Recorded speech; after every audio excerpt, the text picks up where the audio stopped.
ভারতবর্ষের demography change হয়ে যাচ্ছে একাধিক রাজ্যে এই অনুপ্রবেশকারীদের জন্য। তো এই ডেমোগ্রাফিটা ঠিক কিভাবে বদলে যাচ্ছে এবং পশ্চিমবঙ্গের যে চিকেন করিডর, যার উপরে আমরা দেখতে পাচ্ছি যে বাংলাদেশে যখন অস্থির পরিস্থিতি তৈরি হয়েছে, এটাকে কিন্তু ব্যবহার করছে বহুদিন ধরে বিভিন্ন অনুপ্রবেশকারীরা বা বিভিন্ন পাচার চক্র, যেটার উপরে বেশ করে হিউম্যান ট্রাফিকিং। আমরা অনেক সময় দেখেছি সুন্দরবন এলাকায়, যেটা এর আগেও বারবার অভিযোগ উঠে এসছে এই ধরনের, এবং উত্তর পূর্বাঞ্চলের যে রাজ্যগুলো যখন এফেক্টেড হচ্ছে, এটার দায়ভার কি কেন্দ্র সরকার এড়াতে পারে? আজকে এখানে আমরা যে জায়গা রাজ্যে আছি, সেখানে যদি সীমান্ত থেকে আসার সময় যেমন বিএসএফ একটা খুবই গুরুত্বপূর্ণ ব্যাপার, যে বিএসএফ কে দেখতেই হবে, বা তার জন্য যে কেন্দ্রীয় সরকারের যে দায়বদ্ধতা, সেটা থেকে আমরা অস্বীকার করি না। কিন্তু পাশাপাশি যখনই এখানে ইমপ্লিমেন্টেশন বা এই ধরনের অবৈধ অনুপ্রবেশকারী বা অভিবাসী যাই বলি না কেন, যদি ঘটে যায়, তাহলে তো সঙ্গে সঙ্গে স্থানীয় প্রশাসন বা স্থানীয় সরকারকেই তো তার পুরোপুরি দায়বদ্ধতা নিতেই হয় না। অনুপ্রবেশকারী যারা, বিশেষ করে আমরা জানি যে বিভিন্ন রাজ্যে এই ধরনের একটা অপারেশন চলছে। বর্তমানে আমরা দিল্লিতে সরকার পরিবর্তনের পরেও দেখতে পাচ্ছি যে এক ধরনের অপারেশন চলছে, যারা রোহিঙ্গা অবৈধ অনুপ্রবেশকারী, তাদের বিরুদ্ধে একটা অভিযান চলছে। এই নিশ্চয়তা যখন সরকারের কাছে রয়েছে, তখন সরকার কেন একটা ওভারঅল কোনো এনআরসির মতো অপারেশন চালাচ্ছে না? তুমি ঠিকই বলেছো যে এনআরসিটা খুব দ্রুততার সাথে হলে আমরা যারা সাধারণ জনগণ আছি, তাদের কাছে কিন্তু আমাদের মনে হয়েছে যে যত তাড়াতাড়ি ব্যাপারটা হবে, তত তাড়াতাড়ি আমাদের সেফটির জায়গাটাতে আমরা কিন্তু পৌঁছতে পারবো, এটা আমারও মনে হয়েছে। তবে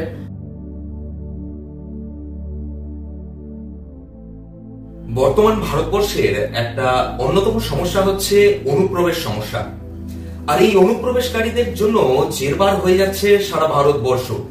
যেই আওয়াজ আমাদের দিল্লির পার্লামেন্টে পর্যন্ত গর্জনের সঙ্গে অনেক সাংসদদের আমরা বলতে শুনেছি, এবং তীব্র প্রতিবাদের স্বর আমরা জোরালো হতে শুনেছি সারা ভারতবর্ষ জুড়ে, তবুও এখনো দেখা যাচ্ছে যে এত কিছুর পরেও, এতটা অস্থির পরিস্থিতি যখন আমাদের পার্শ্ববর্তী যে রাষ্ট্রগুলো রয়েছে সেখানে রাজনৈতিক যে অস্থির পরিস্থিতি তৈরি হয়েছে, সেই প্রেক্ষাপটে দাঁড়িয়েও এই সমস্যাতে সারা ভারতবর্ষ জেরবার হয়ে রয়েছে। কিন্তু কেন হচ্ছে এই সমস্যাগুলো? এর কারণ কি আমরা কেউ চিন্তা করেছি, যারা বিশেষ করে ভারতবর্ষে বাস করি? তো আজকে আমাদের যে এপিসোড, তো এটা নিয়ে মুখ্যত আমাদের আজকের এপিসোড এই অনুপ্রবেশ সমস্যা এবং বর্তমান ভারতবর্ষ। তো আমাদের আজকের এই বিশেষ বিষয় নিয়ে যখন আমরা আলোচনা করব, তখন আমাদের সঙ্গে একজন বিশিষ্ট ব্যক্তিকে আমরা পেয়ে গেছি। দেখতেই পাচ্ছেন আমার সামনে বসে রয়েছে মাননীয় শ্রী অপূর্ব কুমার দাস মহাশয়, আমাদের যে ভারতবর্ষের একজন অবসরপ্রাপ্ত প্রশাসনিক আধিকারিক এবং ভারতবর্ষের একটা অন্যতম পাওয়ারফুল নন পলিটিক্যাল অর্গানাইজেশনের একজন পদাধিকারী ব্যক্তিত্ব রয়েছেন, এবং তার সাথে ওনার আরো কিছু দক্ষতা রয়েছে অপূর্বদার। সেটা হচ্ছে উনি খুব ভালো রাইটার। আমরা যারা বিভিন্ন মাসিক বা সাপ্তাহিক অনেক ম্যাগাজিন রয়েছে, সেই ম্যাগাজিন গুলোতে অপূর্বদার অনেক লেখা পাই। আমি নিজেও পড়ি অপূর্বদা, আপনার লেখা খুব দারুণ লাগে। মানে এতটা রাষ্ট্রবাদী লেখা আপনার, যে আপনার জীবনের যে অভিজ্ঞতা, সেই অভিজ্ঞতাগুলো, মানে প্রশাসনিক কাজের যে অভিজ্ঞতা, যে সারা জীবনে যা যা অর্জন করেছেন, সেটার উপরে যখন লেখেন, আমি নিজে অনেকগুলো পড়েছি কলামগুলো, খুব অসাধারণ ওর মধ্যে তথ্য ভিত্তিক লেখা। তো যাই হোক, আজকে অপূর্বদার কাছে মূলত আমরা যে বিষয়টা জেনে নেবো, দাদা, আজকে আমাদের যে অনুপ্রবেশ সমস্যা ভারতবর্ষে, সেটা আপনিও দীর্ঘ কাজের অভিজ্ঞতা আপনি দেখেছেন, এবং আপনি সামাজিক সংগঠনে রয়েছেন একাধিক, এবং অনেক পড়াশোনা করেন, আমরা জানি। যেটা আমি নিজেও ব্যক্তিগতভাবে জানি, যে দেখেছি যখন লেখাগুলো দেখি। তো আপনি এই অনুপ্রবেশ সমস্যাটা, ভারতবর্ষের মতো এত বড় একটা রাষ্ট্র, যেখানে এত বড় জনসংখ্যার একটা রাষ্ট্র, সেখানে এই অনুপ্রবেশ সমস্যাটা কতটা গুরুত্বপূর্ণ, আপনার কি মনে হয়? ঠিকই বলেছ। মানে ভারতে প্রায় 140 কোটি মানুষ, স্বাভাবিকভাবেই তার মধ্যে যে অবৈধ অনুপ্রবেশ যদি ঘটে থাকে, তার ফলে তো বলা যেতে পারে যে আমাদের দেশে একটা বিরাট সমস্যা তৈরি হয়। আর মুখ্যত আমরা সবাই জানি যে মায়ানমার, এদিকে বাংলাদেশ, এদিকে পাকিস্তান, এই জায়গাগুলোতেই আমাদের এরকম অনুপ্রবেশটা ঘটছে। তার ফলে কি হচ্ছে, যে আমাদের কাছে যা তথ্য আছে, মোটামুটি বলা যেতে পারে 2011 সালের যেটা আমরা জানতে পেরেছিলাম, যে সেখানে বলা হচ্ছে প্রায় 2 কোটি অনুপ্রবেশকারী বাংলাদেশি মুখ্যত যারা, তারা এই ভারতবর্ষে বসবাস করছে। তাহলে এইরা এত বড় সংখ্যা যদি আমাদের কাছে এসে যায়, তার পরিণাম তো আমাদেরকে ভুগতেই হবে। যেমন দু একটা আমি উদাহরণ হিসাবে বলি। যেমন ধরো যে আমাদের এই অনুপ্রবেশের ফলে কি হচ্ছে, বেকারত্ব একটা ব্যাপকভাবে মানে বেড়ে যাবেই, এটা স্বাভাবিক আছে, এটা ইকুয়েশন তাই বলে। তারপরে ধরো যে একটা ডেমোগ্রাফিক একটা পরিবর্তনের বিষয় আছে, যে ধরনের জনগোষ্ঠী ধরো ভারতবর্ষে থাকার কথা, তার জায়গায় যদি অবৈধ অনুপ্রবেশ ঘটে, তো স্বাভাবিকভাবে তাদের আমাদের ডেমোগ্রাফির একটা ব্যাপক পরিবর্তন ঘটবে। এরপরে যেটা আমরা বলতে পারি যে ধরো যে আমাদের যে সামাজিক বা নিরাপত্তার যে জায়গাটা, এটা একটা বড় হুমকি আমাদের জন্য। তো এই ধরনের, বা তার সাথে ধরো আরো একটা যেটা খুবই গুরুত্বপূর্ণ এবং সেটা আমাদের দেশের জন্যই বলা যেতে পারে, সেটা হচ্ছে যে আমাদের যে সংস্কৃতি আছে, সেই সংস্কৃতির উপরেও কিন্তু একটা বড় আঘাত। তো আমি ছোট করে বললে পরে কিন্তু এই কটা তো একটা বড় সমস্যা। আপনি অনেকগুলো বিষয়গুলো সামনে নিয়ে আসলেন, যেমন ডেমোগ্রাফিক্যাল চেঞ্জ, সংস্কৃতির উপর একটা বড় আঘাত, বা এই বিষয়গুলো অনেক প্রেক্ষাপট রয়েছে এই বিষয়গুলোর মধ্যে। কিন্তু আমি যেটা বিষয়টা বলছি যে এই যে যথাযথ যে সমস্যা, এটা তো অনুপ্রবেশ তো একটা সমস্যা, এই সমস্যাটাকে কি আমাদের সরকার যথাযথ উপলব্ধি করতে পেরেছে? যদি উপলব্ধি করতে পারে, তাহলে এত বছর ধরে কেন এই সমস্যাটাকে টিকিয়ে রাখা হয়েছে? টিকিয়ে রাখা হয়েছে ঠিক এরকম বলা যাবে না। আসলে সমস্যা তো বিভিন্ন ভাবে হয়েছে। যেমন ধরো যে কিছু সীমান্তের যে জায়গাগুলো আছে, সে এত বড় ভারতবর্ষের মতো দেশের যে সীমান্ত, সেটা তো একটা বিরাট বড় সীমান্ত এলাকা। এখন এই ধরনের সীমান্ত এলাকায় আমরা সবাই জানি কাঁটাতারের জন্য ভারত সরকার ব্যাপক উদ্যোগ নিয়েছে, এবং বর্তমান কেন্দ্রীয় সরকারও যথেষ্টভাবে চেষ্টা করে যাচ্ছে যাতে এই ধরনের অবৈধ অনুপ্রবেশ না ঘটে। তো স্বাভাবিকভাবে সমস্ত জায়গাতে তো এখনো কাঁটাতারের জায়গাটাতে আমরা পৌঁছতে পারিনি। এরপরে ধরো যে পাশাপাশি কিছু রাজনৈতিক তো সদিচ্ছারও বিষয় থাকে, আর এই বিষয়টা রাজ্যে কারণ সীমান্ত এলাকায় যে একটাই রাজ্য সরকার আছে এরকম নয়, বিভিন্ন রাজ্য সরকার আছে। তাহলে স্বাভাবিকভাবেই এইসব কারণের জন্যই কি হচ্ছে যে এই সমস্যাটার যে চেষ্টা করেও কখনো দুপায়ে ঘুরে হয়তো সামান্য একটু মনে হচ্ছে যেন একটু পিছানো আছে, সেই কারণে আমাদের কাছে এটা মনে হচ্ছে। তবে আমার মনে হয় যে এটা কাজ চলছে। আচ্ছা, এই বিষয়টাতে আপনি যখন বললেন যে বিভিন্ন রাজ্যের এই সেগুলো রয়েছে এবং ইন্টারনাল অনেক বিষয়গুলো প্রবলেমগুলো রয়েছে, যেটা আপনি নিজে অনেক সময় প্রশাসনিক জায়গায় কাজ করতে গিয়ে ফেস করেছেন হয়তো, তো এটা কি কোথাও আপনার এরকম মনে হয়েছে যে এর পেছনে কোনো রকমের রাজনৈতিক কিছু ষড়যন্ত্র রয়েছে, তার শিকার হচ্ছে আমাদের এই দেশটা?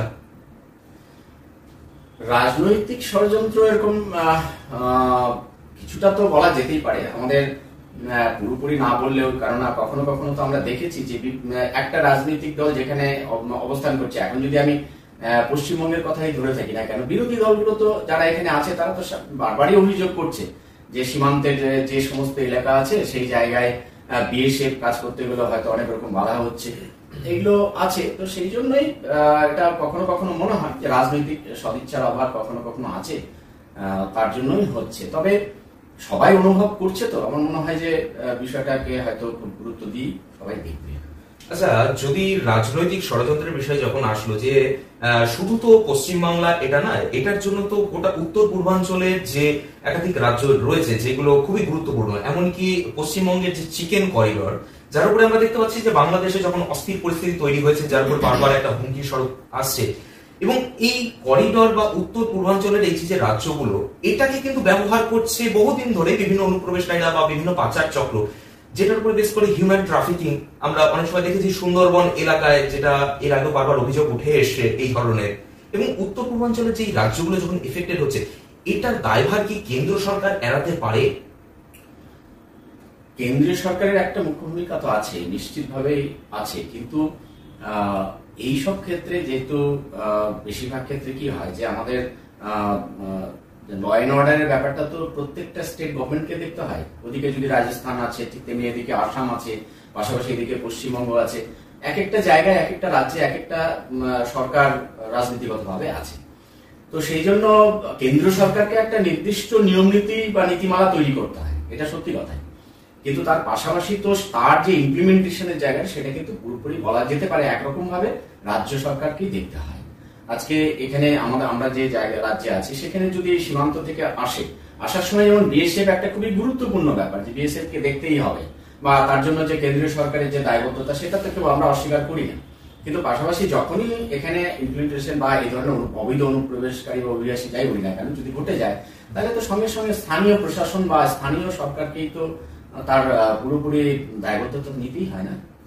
আচ্ছা, এখানে যখন বললেন যে এই ধরনের স্থানীয় প্রশাসনের কথা যখন উঠে আসলো, তাহলে আরেকটা বিষয় একটু উল্লেখ করি যে আমাদের যে অনুপ্রবেশকারী যারা, বিশেষ করে আমরা জানি যে বিভিন্ন রাজ্যে এই ধরনের একটা অপারেশন চলছে বর্তমানে। আমরা দিল্লিতে সরকার পরিবর্তনের পরেও দেখতে পাচ্ছি যে এক ধরনের অপারেশন চলছে, যারা রোহিঙ্গা অবৈধ অনুপ্রবেশকারী তাদের বিরুদ্ধে একটা অভিযান চলছে।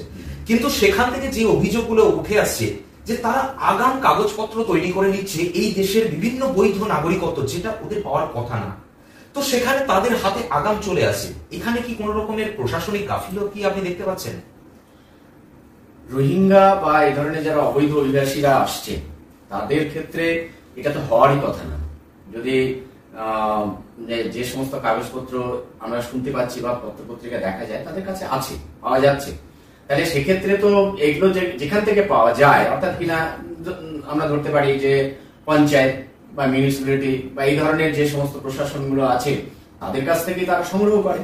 এবার সেই সংগ্রহের ক্ষেত্রে সেই পঞ্চায়েত প্রশাসনই হোক বা মিউনিসিপ্যালিটি হোক কিংবা বলা যেতে পারে যে সেখানকার যে স্থানীয় প্রশাসন হোক, তারা তাদের যে দায়বদ্ধতা এখানে তো অস্বীকার করা যাবে না, তারা নিশ্চিতভাবে সেখানে কোথাও না কোথাও একটা ঘাটতি থেকে যাচ্ছে, এটা যেমন বলতে পারি। তার সঙ্গে কিন্তু আরেকটা বিষয় আমার মনে হয়েছে যে আমার কিন্তু কখনো কখনো মনে হয় কিছু কিছু এনজিও যেগুলোর পরে নজরদারিও খুব দরকার থাকে আমার মনে হয়, যারা এই ধরনের কাজকে কিন্তু সে প্রত্যক্ষ হোক পরোক্ষ হোক কখনো কখনো সহযোগিতা করতেও পারে, করে থাকতে পারে। সেই জন্য সেগুলোর প্রতিও আমার মনে হয় যে সেটা দেখা দরকার। এরপরে যেটা সবচেয়ে আর গুরুত্বপূর্ণ সেটা হচ্ছে যে এই ধরনের রোহিঙ্গা বা যারা অবৈধ বাংলাদেশি হোক বা অনুপ্রবেশকারী যখন ঢুকছে না, ঢোকার পরে তারা কি করছে, এখানকার মানুষের সঙ্গে মিশে গিয়ে এখানকার যারা তাদের ছেলেরা মেয়েদের সঙ্গে বা মেয়েরা ছেলেদের সঙ্গে বিবাহ সূত্রে আবদ্ধ হচ্ছে। তাহলে এই বিবাহ সূত্রে আবদ্ধের পরে কিন্তু তখন কিন্তু একটা অন্য ধরনের অধিকার তৈরি হচ্ছে, এবং সেক্ষেত্রে প্রশাসন অনেক সময় কিন্তু একটু বলা যেতে পারে একরকম যে একটু কনফিউজড হচ্ছে তারা, যে আসলে কি সে বাইরে থেকে এসেছে নাকি সে এখানকার। এটাও কিন্তু একটা খুব গুরুত্বপূর্ণ ব্যাপার যে সে বিয়ে করে নেওয়ার পরে তারপরে তার ছেলে যখন জন্মাচ্ছে তখন স্বাভাবিকভাবে সে তার ডকুমেন্ট বা এই ধরনের হয়তো অনেক সময় পেয়ে যেতে পারে। সব দিকেই আছে। দেখুন, বারবার আমরা যেরকম শুধুমাত্র স্পেসিফিক ওয়েস্ট বেঙ্গলের ক্ষেত্রে যদি দেখি, কারণ ওয়েস্ট বেঙ্গল একটা বৃহত্তর আন্তর্জাতিক বর্ডার শেয়ার করছে, আর যে বর্ডার দিয়ে আমরা অনেক সময় দেখেছি, কারণ বিভিন্ন ইউটিউবাররা রয়েছে যারা বাংলাদেশি ইউটিউবার, তারা কিন্তু কোন রকমের কাটাতার ছাড়াই অবাধে চলে আসছে ভারতবর্ষে এবং সেটা দেখাচ্ছে, আর যেটা নিয়ে একাধিক সোশ্যাল মিডিয়া অনেক সময় হইচই হয়েছে। তো যাই হোক, সেই কথাটা যদি ছেড়েও দিই, আমরা দেখছি যে সাম্প্রতিককালে যখন বাংলাদেশের রাজনৈতিক অস্থির পরিস্থিতি তৈরি হয়েছে, তখন উন্মুক্ত যে বর্ডার এলাকাগুলো রয়েছে সেখানে স্থানীয় বাসিন্দারা অত্যন্ত আগ্রহের সাথে সেখানে ফেন্সিং করছে নিজেরা দাঁড়িয়ে থেকে। তো এক্ষেত্রে যদি একটা আন্তর্জাতিক ক্ল্যাশের জায়গাটা এখানে চলে আসছে এবং সিকিউরিটির বিষয়, ন্যাশনাল সিকিউরিটির বিষয়, সেখানে বারবার রাজ্য একটা অভিযোগ করছে যে ওটা তো দেখছে বিএসএফ। তাহলে সত্যি কি বিএসএফ তো আমাদের কেন্দ্রের অধীনস্থ পড়ে, কিন্তু বিএসএফ এই জায়গাটা কি একটা নিজের দায়ভার এড়াতে পারে যে তারা কাটাতার শক্তি বসাতে ব্যর্থ বা তারা সেই জায়গাটাকে প্রোটেক্ট করতে ব্যর্থ, যে এই ধরনের ছোট ছোট ইউটিউবার হোক বা বিভিন্ন লোকগুলো কিভাবে ঢুকে পড়ছে অবৈধভাবে কোন উন্মুক্ত জায়গা দিয়ে যেখানে বিএসএফ রয়েছে মোতায়েন সেখানে? না, বিএসএফ তো দেখার দায়িত্ব, সেটা তো দেখে না তা নয়, এটা এরকম ভাবে বলা যাবে না। এবং এরকমও কোনো তথ্য আমি জানি না যে এরকম কোনো তথ্য আছে কিনা বা দেখা যে ইউটিউবার চলে এসেছে বা কিছু, এটা আসতে পারার কথা না। তো সেটা দেখার ব্যাপার, তদন্ত সাপেক্ষ ব্যাপার। আমার মনে হয় না যে সেভাবে হয়তো সে তার কাছে নিশ্চয়ই কোনো ছাড়পত্র ছিল। এই বিষয়টা একাধিক আমাদের যারা ন্যাশনাল কন্টেন্ট ক্রিয়েটর আছেন তারাও কিন্তু এই বিষয়টাকে হাইলাইট করেছেন এবং আমাদের কেন্দ্র সরকারের কাছে যাতে বিষয়টা পৌঁছায় সেটা চেষ্টা করেছেন। না, সেটা ঠিক আছে, সেটা তারা করেছে এবং সেক্ষেত্রে যদি ঘটে থাকে নিশ্চয়ই ভাবে কেন্দ্রীয় সরকারই হোক বা রাজ্য সরকার হোক, যার যে জায়গাটাতে আছে তারা দেখবেন। আমার মনে হয় না আমাদের যে রাজ্য সরকারই আছে বা কেন্দ্রীয় সরকারই আছে তারা যথেষ্ট সচেতন এবং তারা নজরদারিতে রেখেছেন। এখন কোনো কারণে যদি এরকম ঘটনা ঘটে থাকে তাহলে তো নিশ্চিতভাবেই সরকারের দেখা উচিত। এটা কোন সরকার এটা বড় কথা নয়, ভারতের সুরক্ষা এটা সবচেয়ে বড়। তাহলে এটা এরকম একটা বিষয় চলে আসছে না যে কেন্দ্র রাজ্য সংঘাতে এসে দাঁড়িয়ে আমাদের সাফার হচ্ছে? না, সংঘাতের কোনো ব্যাপারই নেই, কেননা আমাদের তো সবাই তো যারা আছেন আর কি শিক্ষিত এবং যথেষ্ট ভাবে তারা রাজনৈতিক ভাবে পারদর্শী, সে কেন্দ্রেই হোক রাজ্যে যেখানেই হোক না কেন, তা স্বাভাবিকভাবে তারা প্রত্যেকেই জানেন যে ভারতবর্ষের সিকিউরিটির জায়গাটা সবচেয়ে বড় কথা, সবাই জানেন। তো আমার মনে হয় না এটা নিয়ে খুব বেশি একটা হয়তো সাময়িক হয়তো ইলেকশনের কারণে কোথাও মনে হতে পারে, তবে আমার মনে হয় না যে এটার কোনো স্থায়ী ব্যাপার আছে। এটা মিটেই আমরা তো চোখের সামনেও দেখছি যে ধীরে ধীরে ব্যাপারটাকে এগোচ্ছে, কাজটা এগোচ্ছে। দেখুন, আপনি নিজেও দেখেছেন যে সাম্প্রতিককালে পার্লামেন্টে যারা এখন বর্তমানে সরকার রয়েছে, বিজেপি সরকার কেন্দ্রে, তাদেরই একাধিক সাংসদরা সরব হয়েছিলেন যে ভারতবর্ষের ডেমোগ্রাফি চেঞ্জ হয়ে যাচ্ছে একাধিক রাজ্যে এই অনুপ্রবেশকারীদের জন্য। তো এই ডেমোগ্রাফিটা ঠিক কিভাবে বদলে যাচ্ছে, এবং এই ডেমোগ্রাফি যদি সত্যি বদলে যায়, যদি কেন্দ্র সরকারের যারা এমপি বা সাংসদরা রয়েছেন তারা যখন সরব হচ্ছেন বুঝতে পারছেন, তাহলে এটা কেন্দ্র সরকারও আমরা বকলমে ধরে নিতে পারি যে কেন্দ্র সরকার উপলব্ধি করতে পারছে যে ডেমোগ্রাফি কিছুটা হলো বদলে যাচ্ছে। তো তার বিরুদ্ধে কেন্দ্র সরকার কোন রকম কোন পদক্ষেপ গ্রহণ করার মতো উদ্যোগ কেন দেখাচ্ছে না? এই দুটো প্রশ্ন থাকে।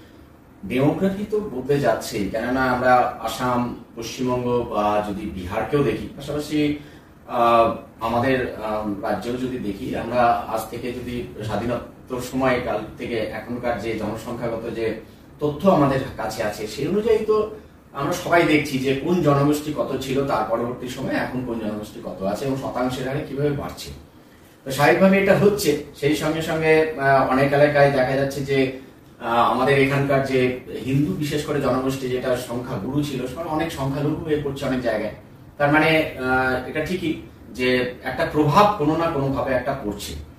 আর সবচেয়ে যেটা আরো একটা বড় ব্যাপার, সামাজিক যে ভারসাম্য বা রাজনৈতিক ভারসাম্য, এটাও কিন্তু বিঘ্ন হচ্ছে।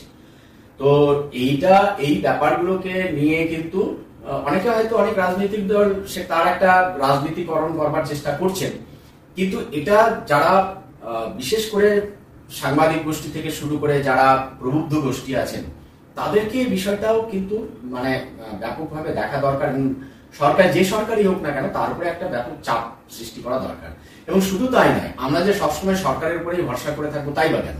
আমরা যারা জনগণ আছি, যদি আমাদের নজরে এই ধরনের কোনো কিছু এসে থাকে যে অবৈধ অনুপ্রবেশকারী এসেছে, তার জন্য ডেমোগ্রাফিক এরকম একটা পরিস্থিতি তৈরি হয়েছে, সেখানে সাধারণ জনগণ আছে, সাধারণ এনজিও গুলো আছে, তারাও কিন্তু সরকারকে বলতেই পারে, সরকারের কাছে তাদের ডিমান্ড রাখতে পারেন, তাদের বিষয়টা বলতে পারেন, সরকারের কাছে এগুলো তুলে ধরতে পারেন, ভিডিও পাঠাতে পারেন, সব রকম ভাবেই করা যেতেই পারে। আমরা সবাই এই ব্যাপারটাতে যদি উদ্যোগ নেই, আমার মনে হয় না রাজনৈতিক কোনো সদিচ্ছার অভাব কোনো সরকারের থাকবে, কারণ প্রত্যেক সরকারই প্রথমেই দেখেন তার দেশের সুরক্ষার জায়গাটা। বিষ্ণুপুরের সাংসদ সৌমিত্র খান তিনি নিজেও সরব হয়েছিলেন। এছাড়া আমরা ঝাড়খণ্ডের সাংসদ নিশিকান্ত দুবে তাকেও সরব হতে শুনেছি যে প্রচুর বাংলাদেশ থেকে অনুপ্রবেশকারী আসছে। তো তারা এসে আমাদের এখানে যারা আদি জনজাতি বা আদিবাসী তাদের জায়গা জমি দখল করছে বা এই বিষয়গুলো রয়েছে। তো এই তথ্যগুলো যখন আসছে, সামনে উঠে আসছে, এবং এটা এতটাই ভয়ঙ্কর যখন প্রভাব ফেলছে ভারতবর্ষের মাটিতে দাঁড়িয়ে, তাহলে এই অবৈধ অনুপ্রবেশকারীরা ঢুকে বসে রয়েছে ভারতবর্ষে, এটা নিশ্চিত। কারণ যারা সাংসদ, একাধিক রাজ্যের সাংসদ, তারা সরব হচ্ছেন পার্লামেন্টে। তো এই নিশ্চয়তা যখন সরকারের কাছে রয়েছে, তখন সরকার কেন একটা ওভারঅল কোনো এনআরসির মতো অপারেশন চালাচ্ছে না, যে এই অবৈধ অনুপ্রবেশকারীদের একসাথে চিহ্নিত করে দেশ থেকে তাদের বিরুদ্ধে হয় বিতাড়িত করা বা তাদের বিরুদ্ধে কঠোর কোনো স্টেপ নেওয়া, যেমনটা আমরা আমেরিকার ক্ষেত্রে বর্তমানে দেখতে পাচ্ছি ট্রাম্প সরকার আসার পরে। এই ধরনের পদক্ষেপ নিতে ভারত সরকার পিছু পা হচ্ছে কেন? এর পেছনে কি রাজনৈতিক কোনো ষড়যন্ত্র রয়েছে? ভারত সরকারের পিছু পা হওয়ার কোনো ব্যাপার নেই, কেননা সবকিছুই নির্ভর করে জনগোষ্ঠীর উপরে বা জনগণের উপরে। জনগণের যে কাছেই তো যা আইন যা কিছু হয় সবটাই তো জনগণের উপরেই নির্ভর করে, সবকিছু তৈরি করা হয়। সেক্ষেত্রে তো আমরা জানি এনআরসি তো ভারত সরকারই করেছে, এবং তার জন্য তার যে প্রস্তুতি ছিল তার সবকিছু, তারপরে সেটা জনগণের সামনে নিয়ে আসা হয়েছে। কেউ হয়তো আমাদের একটু ভুল বুঝেছেন, ভুল বোঝার পরে তারা তাদের মতো করে কিছু ক্লেম করেছেন, সেই দাবিটাও তাদের কাছে কেন্দ্র সরকার কাছে পৌঁছে যাওয়ার পরে সেটাকে আবার লাগু করবার জন্য চেষ্টা তারা করছেন। সেটা আমার মনে হয় না যে তার জন্য আমরা সরকারকে দোষারোপ করতে পারি। সরকারের দৃষ্টিভঙ্গির দিক থেকে আমার মনে হয়েছে কিন্তু সদর্থক। আর এনআরসির মতো এটা তুমি ঠিকই বলেছো যে এনআরসিটা খুব দ্রুততার সাথে হলে আমরা যারা সাধারণ জনগণ আছি তাদের কাছে কিন্তু আমাদের মনে হয়েছে যে যত তাড়াতাড়ি ব্যাপারটা হবে তত তাড়াতাড়ি আমাদের সেফটির জায়গাটাতে আমরা কিন্তু পৌঁছতে পারবো, এটা আমারও মনে হয়েছে। তবে হচ্ছে, আমার মনে হয় যে চলছে, কাজগুলো চলছে, এবং কিছু তথ্য কিন্তু আমাদের কাছে এসেছে যে সেই তথ্যটা আমি সঠিক সংখ্যাটা এই মুহূর্তে বলতে পারছি না, কিন্তু একটা সময়কালীন ধরে কিন্তু একটা নির্দিষ্ট পরিমাণ সংখ্যা তাদের অবৈধ অভিবাসীদের ধরা হয়েছে এবং তাদেরকে ডিপোর্ট করা হয়েছে, তাদেরকে কিন্তু ফেরত পাঠানো হয়েছে, এইগুলো কিন্তু তথ্য আছে।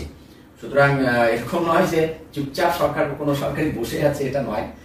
বিশেষ করে কেন্দ্রীয় সরকার তো মোটেই নয়, এবং বর্তমান যে কেন্দ্রীয় সরকার এ ব্যাপারে আমার যেটা মনে হয়েছে তারা যথেষ্ট করা, তারা দৃঢ় অবস্থানে কিন্তু আছেন। আমরা একাধিক ইন্টারন্যাশনাল বর্ডার দেখি এবং একাধিক জায়গায় বর্ডারে এই সমস্যাগুলো রয়েছে। যেমন পূর্ব ভারতের দিকে দেখলে পশ্চিমবঙ্গ, আসাম, ত্রিপুরায় এই সমস্যাগুলো রয়েছে এবং উত্তর ভারতের দিকে দেখলে কাশ্মীর রয়েছে, পাঞ্জাবেও এই সমস্যাগুলো রয়েছে, কারণ একাধিক আন্তর্জাতিক বর্ডার শেয়ার করছে। তো এবার বিরোধীরা অনেকেই বারবার অভিযোগ করেন, যারা বিশেষ করে বর্তমান কেন্দ্রের মোদী সরকারের যারা বিরোধিতা করেন তারা বারবার অভিযোগ করেন যে কাশ্মীরে যেহেতু পাকিস্তান রয়েছে তাই সেখানে বর্ডারকে সিল করার ক্ষেত্রে যতটা সক্রিয়তা কেন্দ্র সরকার দেখায় পূর্ব ভারতে ততটা সক্রিয়তা দেখায় না, কারণ এখানে অনেকটা উন্মুক্ত বর্ডার রয়েছে। কেন? এখানে কি একটা ভোট ব্যাংকের সূক্ষ্ম রাজনীতি কাজ করছে নাকি অন্য কোনো সমস্যা?